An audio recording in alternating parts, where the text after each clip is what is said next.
Hola, ¿cómo están? Seguimos entonces, voy a presentar la pantalla y seguimos con lo que estábamos hablando.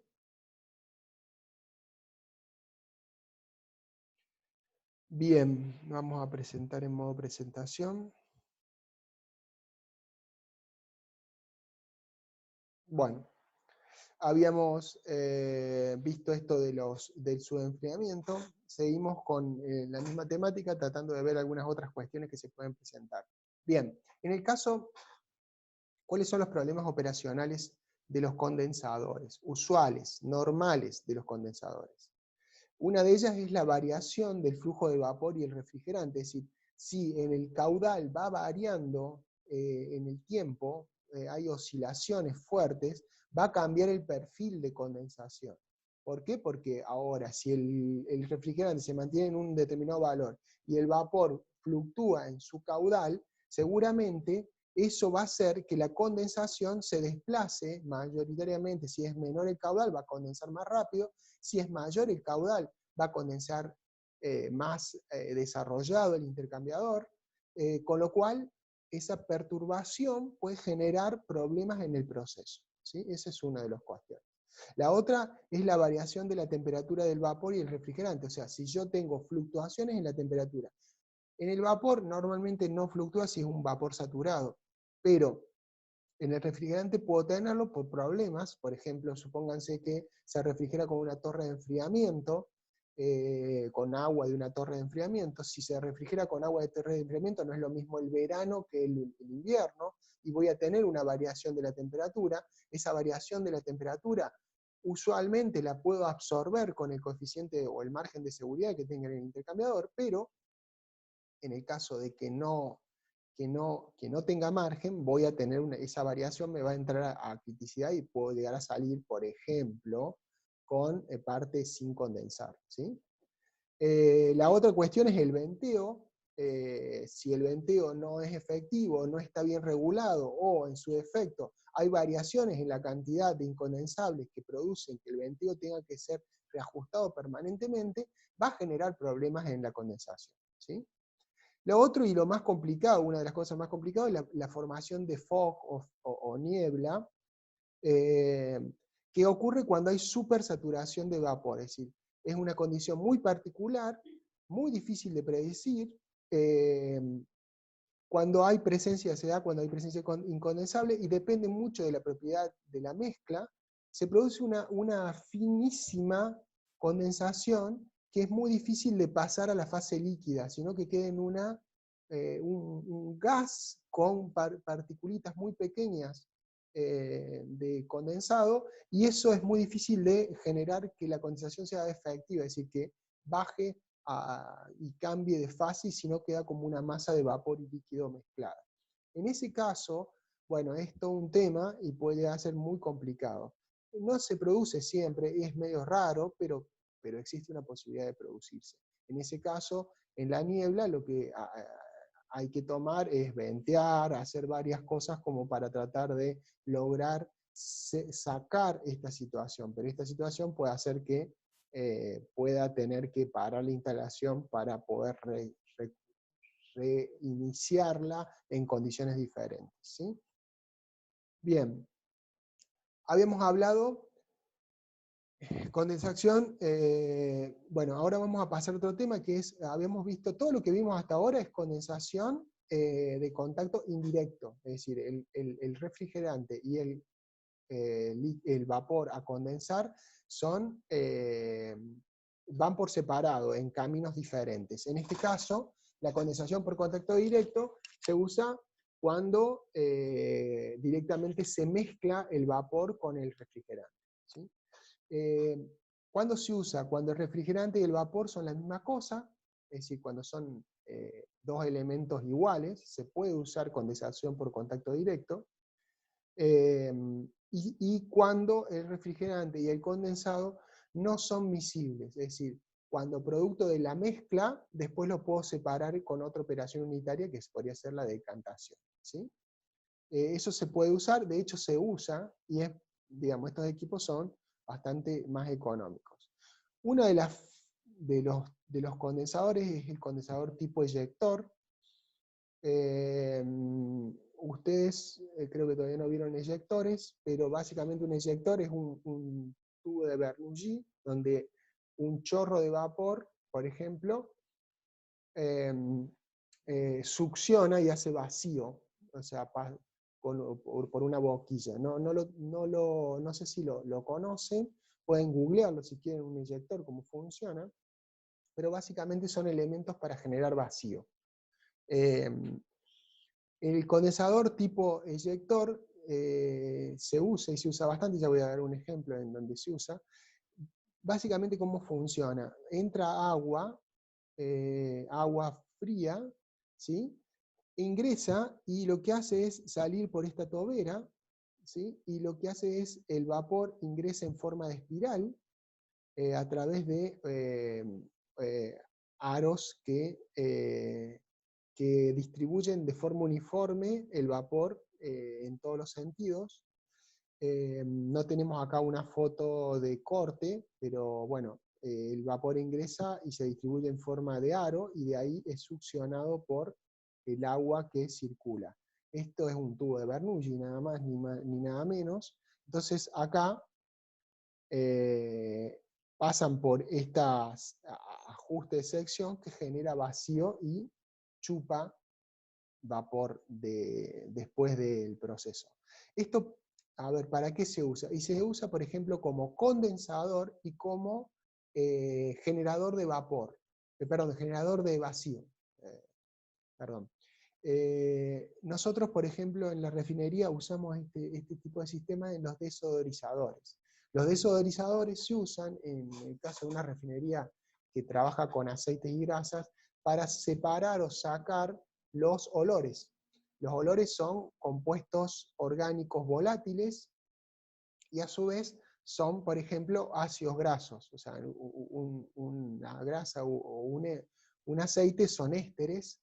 Esos poliésteres o ésteres tienen un ácido carboxílico. Cuando se rompe la molécula y genera el ácido carboxílico tiene un olor particular y es un olor indeseable.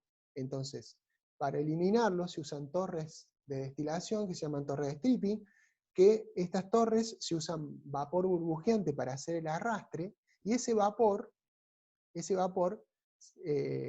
queda como que arrastra esos ácidos grasos, después, y parte de grasa arrastra, o de aceite, dependiendo de cuál sea la torre, el tipo de torre, ese vapor que sube a la cabeza y es evacuado por un condensador de este tipo, o sea, condensa con agua, y mezcla el agua con los ácidos grasos y los ésteres, produciendo una mezcla, hace succión, con lo cual eso permite hacer vacío, y el vacío mejora la extracción de esos componentes volátiles, y a su vez, como los ácidos grasos y el agua son inmiscibles, y a su vez tienen un punto de fusión, los ácidos grasos mucho mayor que el agua, entonces terminan generando una separación que se puede separar en otra etapa, ¿no? Entonces, lo que logramos nosotros es extraerlo. Este es un método bastante barato de condensación, de generación de vacío,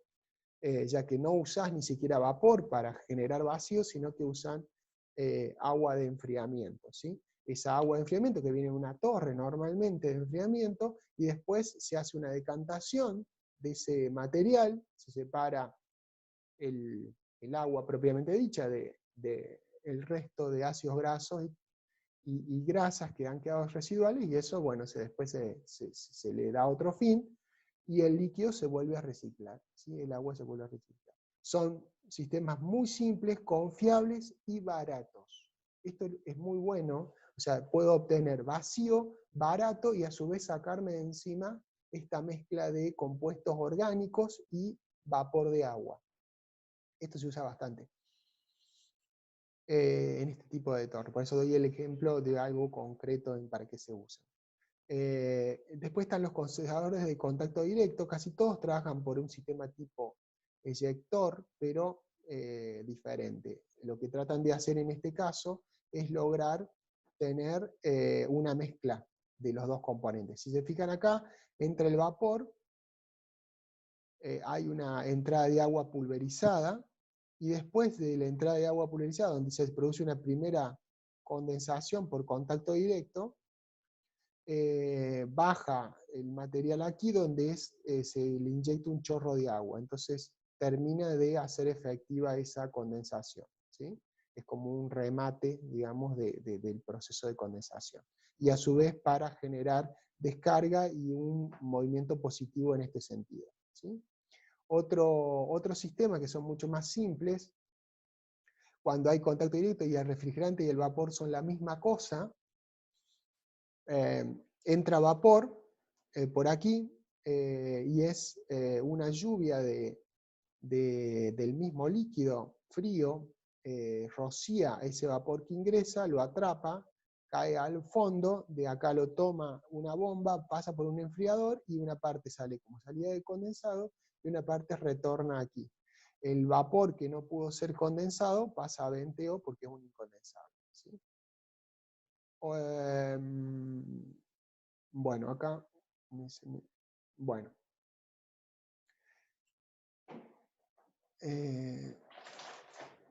bien.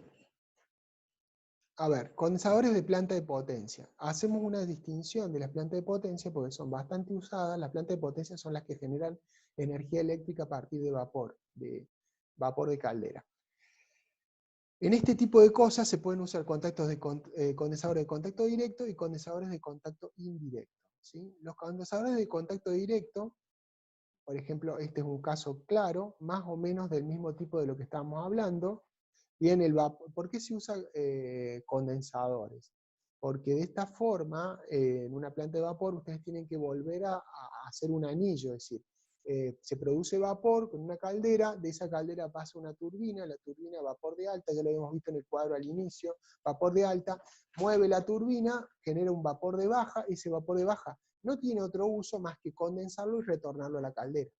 Entonces, se suelen usar condensadores de contacto directo, que son muy baratos, y básicamente el vapor ingresa por aquí, es rociado por agua fría, y después es rociado, el aire residual se saca con una bomba, que es la que se succiona en este sentido para salir. Este aire es aire incondensables. El condensado se recoge en esta pileta, y de aquí va a una pileta de agua caliente, que va a la caldera, o una parte de ello vuelve a una pileta fría, donde hay una torre o algo por el estilo, que enfría el agua y esta se vuelve a reciclar, ¿sí? Otro sistema más o menos similar es este, en donde agua fría ingresa por aquí y va a un plato perforado. Ese plato perforado va haciendo este camino con el agua, y el vapor por el otro lado ingresa por acá arriba y va subiendo a través de los platos perforados, como si fuera una torre, digamos. Una torre de destilación. Algo deben saber de esto, algo. Entonces va bajando, entonces el vapor sube y el agua cae y se van teniendo contacto directo y se produce la condensación. El vapor que termina saliendo por aquí ya es un vapor que no tiene agua, y por lo tanto es succionado por una bomba de extracción de aire y se descarta. Y el agua que se recoge va a una pileta caliente y después a una pileta fría, y una parte va a la caldera y otra parte se usa para retornar aquí, ¿sí? Es básicamente el mismo, con la diferencia en que en vez de ser un spray, son platos perforados. Bueno, ¿cuál es la comparación entre contacto directo y contacto indirecto? Si tuviéramos condensadores de contacto directo. En el caso de contacto directo, el vapor y el agua entran en contacto. En el caso de indirecto no es así. La condensación se debe a la mezcla de vapor con el refrigerante, y la condensación se debía por un fenómeno de transferencia de calor solamente. Acá es por contacto y acá es por transferencia por conducción y por convección. El condensador no puede usarse para alimentar la caldera en el contacto directo, si no es agua tratada. O sea, si el agua es tratada, es perfecta, está muy bien manejada, yo podría usarlo. De lo contrario, no lo puedo usar. Y el condensado acá sí se puede tratar.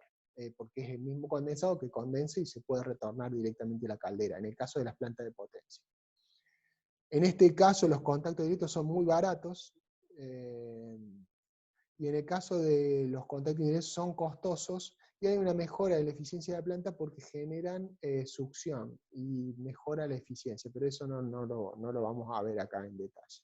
El costo de mantenimiento es bajo en el contacto directo y es más alto en contacto indirecto, necesita limpiezas y otras cosas, que en contacto directo no es tan complicado.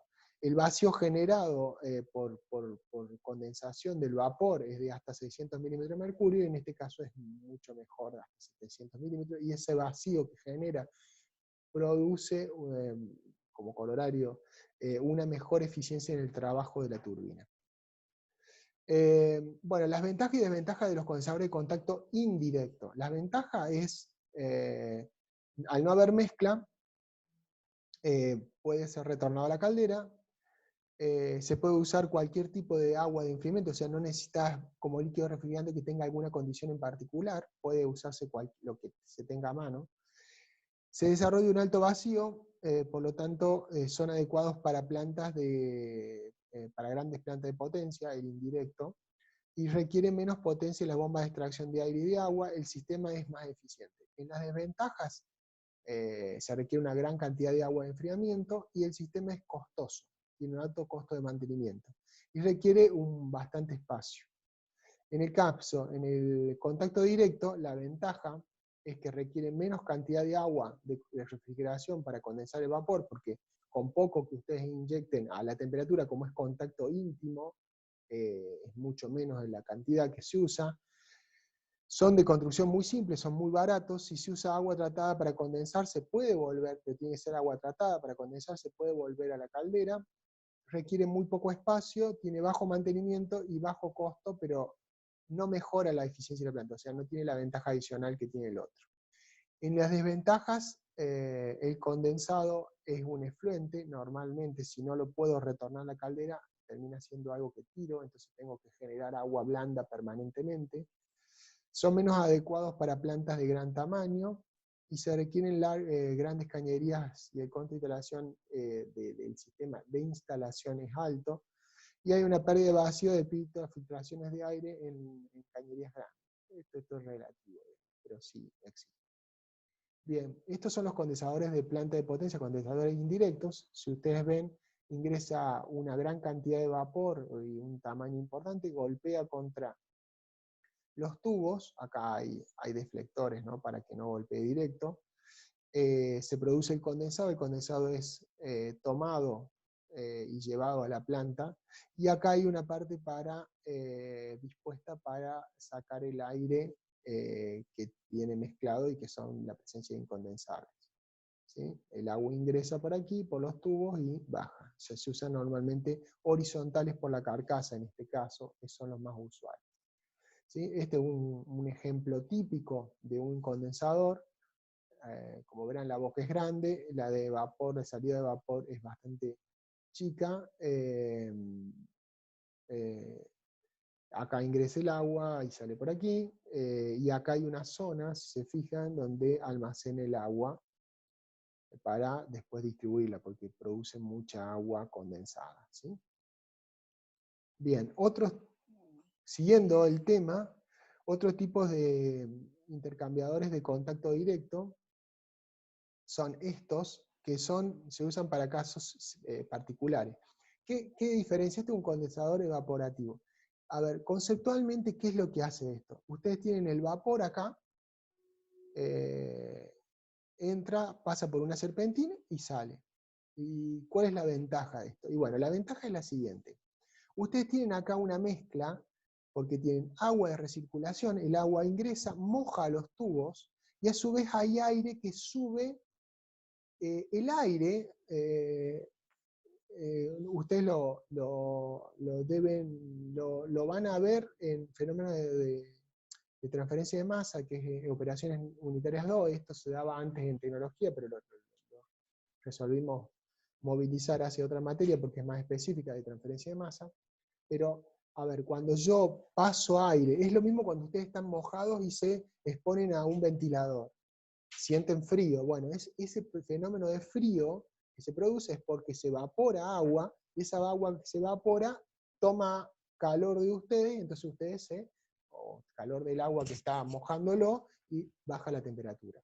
Este efecto se produce acá, por eso esos condensadores evaporativos, esta agua que va mojando los tubos, como el aire ingresa por acá y sube, ¿sí? Se enfría esa agua y genera una baja en la temperatura del agua, con lo cual una mejora en la transferencia de calor hacia el vapor. Después el aire toma esa humedad y sale un aire húmedo y caliente. Acá hay eliminadores de niebla para que no se lleve agua este eliminador. Y el agua que va cayendo, producto de este spray, se recoge aquí y vuelve a ser recirculada, ¿sí? De esta forma yo tengo agua fría a una condición más fría de lo que sería con un sistema de reciclado, digamos. En vez de usar una torre, directamente uso la misma torre. Esto es básicamente una torre de enfriamiento, o sea, agua que pasa aire, se enfría, es una torre de enfriamiento. Esto es como una mezcla de torre de enfriamiento más condensador adentro de esa torre. Esto se usa bastante para obtener buenos ratios de enfriamiento baratos, ¿sí? Y un equipo compacto, ¿sí? Entonces se usa bastante para refrigeración, ¿sí? Otro tipo similar es este, o no similar, de otro tipo de condensadores que van a ver. Estos se usan para lo que sea refrigeración.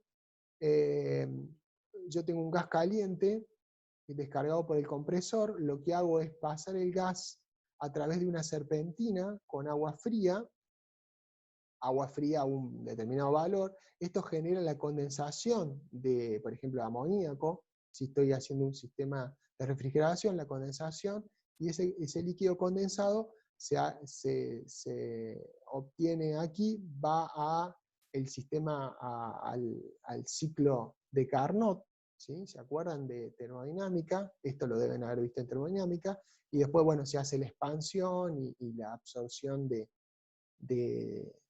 calor por parte del radiador del sistema de frío, ¿sí? Entonces, esto es otro tipo de condensadores. Como verán, es un condensador de tacho con un serpentina adentro. Esto es bastante usual, ¿sí? Y se usa mucho en sistemas de amoníaco. Bueno, con esto vamos por terminada la clase de la parte teórica. La próxima clase vamos a ver ya cómo empezar a calcular estos equipos desde lo teórico, ya sea por carcasa, por tubos, tratando de ir cerrando el tema de condensadores. Después yo en la próxima clase les voy a dar cuáles son los libros que son necesarios usar en esta parte de la materia. Bueno, cerramos la parte teórica. Yo esto lo voy a subir a internet como para que ustedes lo tengan, y voy a subir también los libros necesarios, ¿sí? Bueno, un saludo, nos vemos.